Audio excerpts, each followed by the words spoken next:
आप हर दिन आईएएस अधिकारियों के संघर्ष से सफलता की दास्तां सुनते हैं।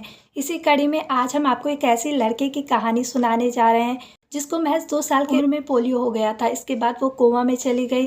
1.5 साल तक कोमा से लड़ने के बाद बड़ी मुश्किल से स्कूल और कॉलेज की पढ़ाई पूरी की। इसके बाद जैसे ही उन्होंने ठाना कि उन्हें आईएएस की तैयारी करनी है, उसके बाद तो उनके घर वालों ने समझ लिया था कि उन पर कोई भूत चढ़ गया है। ऐसी स्थिति में उन्होंने कैसे तैयारी की और कैसे आईआरएस ऑफिसर बनी, आइए जानते हैं। सारिका का जन्म उड़ीसा के एक छोटे से कस्बे कांटावांझे में एक संयुक्त परिवार में हुआ था। 2 साल की उम्र में उन्हें पोलियो हो गया था। सारिका के माता पिता को तो उस समय ये भी मालूम नहीं था कि पोलियो आखिर होता क्या है। मम्मी पापा जब सारिका को डॉक्टर के पास ले गए तो उस वक्त डॉक्टर को भी ये महसूस हुआ कि उन्हें शायद मलेरिया हो गया है। इसके बाद डॉक्टर ने उन्हें इंजेक्शन दे दिया। इंजेक्शन के बाद उनके 50% शरीर ने काम करना बंद कर दिया था। वो कोमा में चली गई। 1.5 साल तक रही कोमा। सारिका 1.5 साल तक कोमा की स्थिति में बिस्तर पर रही। वो वक्त उनके परिवार के लिए बहुत कठिन था, लेकिन माता पिता ने हार नहीं मानी। लाख जतन के बाद आखिरकार 4 साल की उम्र में उन्होंने चलना शुरू किया। बच्चे मारते थे पत्थर। सारिका ठीक तो हो गई थी, लेकिन उनको स्कूल में दाखिला मिलना मुश्किल हो गया था। कोई भी स्कूल उनको अपने यहाँ एडमिशन नहीं देना चाहता था। बड़ी मुश्किल से उन्हें एक स्कूल में दाखिला मिल भी गया तो बच्चे चिढ़ाते थे और पत्थर मारते थे। ऐसे करके किसी तरह स्कूल और कॉलेज की पढ़ाई पूरी की।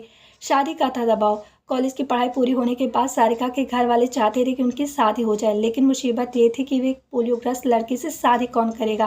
बस इसलिए उन लोगों ने मान लिया था कि उनकी शादी नहीं हो पाएगी। शुरू की सीए की तैयारी। सारिका एक इंटरव्यू में बताती है, मैंने घर वालों से सीए की तैयारी करने की अनुमति मांगी। पेरेंट्स ने मेरा साथ दिया। इसके बाद मैंने तैयारी शुरू कर दी। हालांकि लंबे वक्त तक घर पर रहने के बाद मैं क्रेडिट और डेबिट सब भूल चुकी थी, लेकिन हार नहीं मानी। आखिरकार लंबे संघर्ष के बाद मैंने सीए का एग्जाम क्रैक कर लिया था। अब सीए बन चुकी थी। ऐसे मिली यूपीएससी तैयार करने की प्रेरणा। सारिका अब सीए बन चुकी थी। घर पर खुशी का माहौल था। इसी दौरान एक बार ट्रेन के सफ़र के दौरान सारिका को किसी ने आईएएस के बारे में बताया। सारिका के इंटरव्यू में कहती हैं, मैंने उनसे पूछा कि ये आईएएस होता क्या है। अधिकारी बनने के लिए इतना पता था कि अब मुझे यही अधिकारी बनना है। घर वाले बोले भूत चढ़ गया था। सारिका बताती, जब मैंने घर वालों को बताया कि अब मुझे यूपीएससी की तैयारी करनी है, घर वालों ने सोच लिया था कि मेरे ऊपर भूत चढ़ गया है क्या। अच्छा खासा करियर छोड़कर मैं ये क्यों करना चाहती हूँ, लेकिन मैंने उन्हें समझाया। तब उन्होंने मुझे 1.5 साल का वक्त दिया। मेहनत रंग लाई। सारिका बताती हैं, 1.5 साल की मेहनत में मैंने जी जान लगा दी। अपने दम पर दिल्ली आकर कोचिंग की। फाइनली साल 2013 में मैंने एग्जाम क्रैक कर लिया। मैंने 527 रैंक हासिल की थी।